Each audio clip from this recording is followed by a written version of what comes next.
Welcome, everyone. Our group worked with the Charitable Plate this semester closely with Vanessa and Harley. We're super excited to show you all what we've been working on. My name is Lindsay. I'm Sarah. I'm Emma. I'm Brantley. And I'm Carrie. Farm to Table was originally started the Charitable Plate in 2017.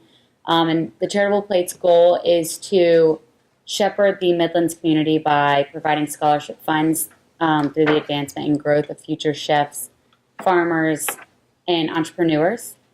And we had some core opportunities that we were working with to grow the amount of strong and consistent donations, raise community awareness of the organization, and increase in community involvement. So we had two separate audiences that we wanted to reach. So the applicants and the donors. So we created two different surveys.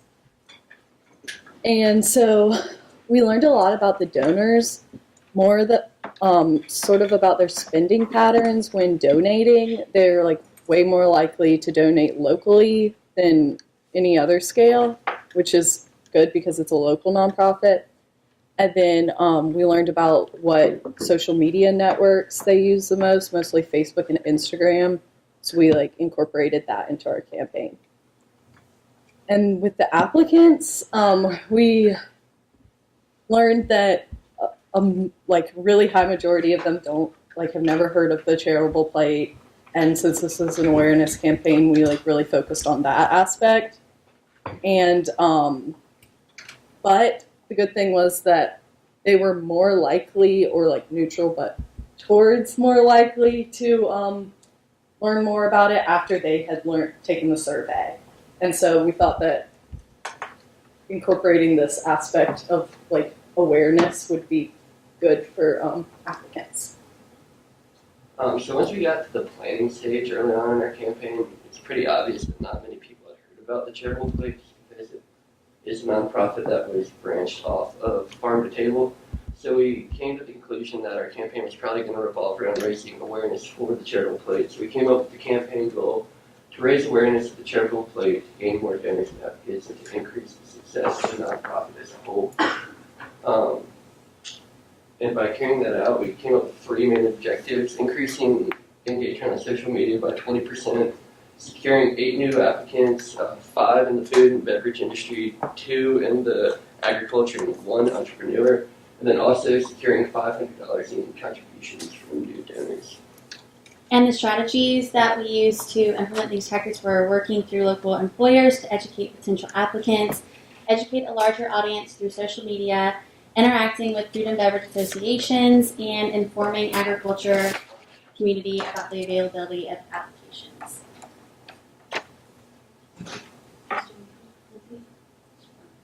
This is our calendar that we created to emphasize all of our tactics and when it should be completed. And so for implementation evaluation, we use the PESO model, and this is just paid, earned, shared, and owned media, and so we use all of these to implement our tactics. So when it came to the paid media, we were planning on running a sponsored ad on Facebook for the local buzz. The coffee shop's actually opening up a new location, and the Charitable Plate wanted to raise awareness, or raise money for the new location. So I think you could donate $500 to $500. And they ran that on their main account, Farm to Table. So we were going to run this on Facebook, but we never actually got the money. So in our campaign book, we put the proposed layout for the post in the appendix, and this is what we suggested they run on their Facebook and Instagram with their sponsored post. And in order for them to evaluate that, they would be able to go into Facebook, and they'd go to this tab on Facebook that says advertising for Facebook, and under that it would bring you to a welcome to your Facebook business page, and they could do their insights and see all the activity and if people had donated or whatnot. So that was a suggestion we had for them, but we were never really able to carry it out. Then we worked with earned media and created media contact lists. The first media contact list we created was for the industry contacts, and this is for them to be able to reach out to these industry members in the community and share the information with them. The second contact list we created was a television, print, and social media influencer contact list for them to be able to use as a running contact list throughout their entire process with Charitable Plate, and they can reach out to these print, television, or social media influencers to try to gain more awareness of the Charitable Plate. We also created a press kit, which included the Charitable Plate press release, which just had general information, a fact sheet on the Charitable Plate since many people were unaware of what the Charitable Plate was, and bios for the founders of the Charitable Plate. And we pitched a couple different reporters that we have like a list of it in our campaign book, but we got a couple responses which I've like forwarded to Harley, and so now we're just hoping that the Charitable Plate team will like follow up with the responses that we've gotten, and then with the reporters that we've pitched as well. And the evaluation aspect of that would be if we actually get an article published. So when it came to the shared media, there was actually only a Facebook page. So we had to create their Instagram and their LinkedIn account. And when it came to evaluating that, it's pretty easy because we started from scratch. So it was pretty obvious to see the strides we made. So after we created the Instagram account, we gained 51 followers, and I believe we followed around 215. And then the LinkedIn account, we didn't get as many links or whatever you want to call it. We got a couple of impressions, but So as far as evaluating all the social media, Facebook, Instagram, and LinkedIn all offer free insights, which you can just access on the Charitable Plate's profile. And those insights provide data and analytics about followers, likes, the amount of reach that posts get, and just general engagement. So like one of our Facebook posts reached 230 people, and I actually checked yesterday, and it had gone up to like 240, which is good. And then 15 engagements, which is like shares, comments, or like a click on the link. And then this number right here, the 233, is the amount of people who saw a post from the Charitable Plate like come across their Facebook feed. So that's really positive. And then it's kind of the same thing here on Instagram. 62 accounts were reached and 8 actions were taken. And then for own media, I created a brochure to give to Vanessa so that she can distribute them among the industry contact list that we created. And then I also sent out an email to various potential donors, and so that they can kind of know more about the Charitable Plate and how they can donate, how much to donate, that aspect. And then Lindsay reached out to the Department of Agriculture to kind of show them what the Charitable Plate does and maybe have them as a potential donor or applicant status. But to evaluate this, we added a code, and it's TCP, for them to add to their donor At the bottom. thing at the bottom. Like you type it in whenever you're like signing the donation. Yeah, and then same for the applicant, so they can see how many donations or applicants they've received through this entire campaign. Questions and answers. Let's give them a round of applause.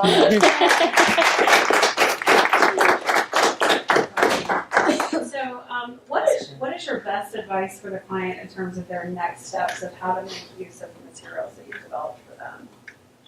I think reaching back out to the pitches. Yeah, I think that, but also it took like a kind of a long process to get things approved, so we didn't get to implement a lot of our stuff. So we have like a full content calendar and like content that they should keep posting, and I think they should not like rely heavily on social media too, just so that they can like get out there more.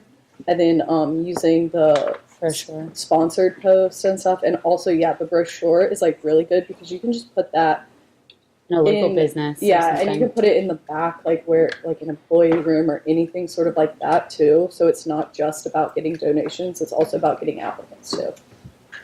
going on top of what she said, like we pretty much created the social media for them. These aren't like not fake accounts; they're live, and I don't know if y'all saw on the Facebook and Instagram, like Historic Columbia is liking it and stuff like that. So if they actually are serious about this and want it to take off, I think they should use what we built to benefit their nonprofit.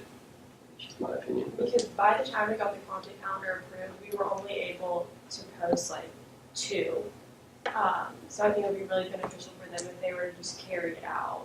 Absolutely. I mean, I've created a lot of content for them to use, and I think it's a great point about looking for other connections in the community. So, if the Historic Columbia is following our page, they have lots of events. They have a follower base. They have a membership organization. They actually represent a number of venues in town that are food and beverage related, and we can host, a wedding reception at the Lake's house or what have you. That's under their purview, and so thinking about where can they build those relationships with places that are naturally going to reach the audience that they're trying to reach. I think I've done a good job of providing them the tools and the resources that they can use to do that. So if you were either, I say, hindsight 2020, what are some things that you might have done differently? Or was there a tactic that you're like, oh, I really wish maybe we should have thought of something like this, or I think maybe carrying out an event in the Charitable Plate Yeah. name, because they carry out events using the name Our Place at the Table, which is an off branch of the of the Charitable Plate. And so having the name, the Charitable Plate, represented more so than its co-company would help the brand grow more than just using the sister Yeah, brand of it. I would say like the Our Place at the Table is supposed to be sort of like a subdivision of it, but it's almost taking over the Charitable Plate, and like all their recent events are Our Place at the Table, and I think just like growing the Charitable Plate first, and maybe putting Our Place at the Table as like Sister. as like a back, or even just making them different, not having it a branch of the Charitable Plate. I think it just kind of gets confusing there, but definitely like having more events with like tied to the Charitable Plate. Like their own. Yeah. Mhm. They just kind of mix all 3. Any golf any questions? Or comments?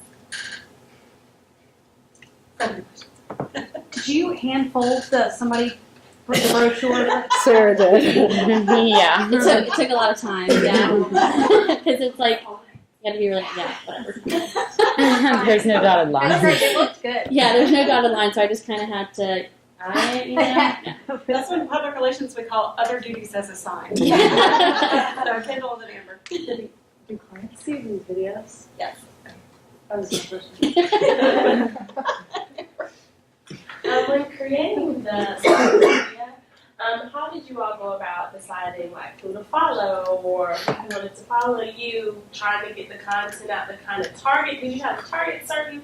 I know you said with Historic Columbia, but did you try to target certain businesses or like their things to kind of get their attention? How did you all go about? Well, we first kind of started following each other just to Really get the. we had some followers, and then from there we kind of went to like places like Historic Columbia or Cola today. Cola Today, and we started following a bunch of food and beverage people that they were following, and then from there we just kind of kept going and going. So.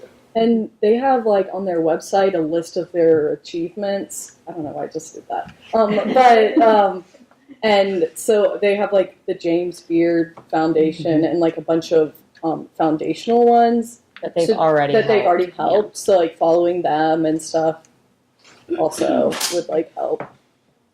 See, that's where like your sponsored posts can be helpful as well, where you can kind of really target, by certain demographics of people that you make sure that post gets in their feed and it says like our page to, learn more. And so a good way to kind of make use of that paid ad to make sure more people see the content as well.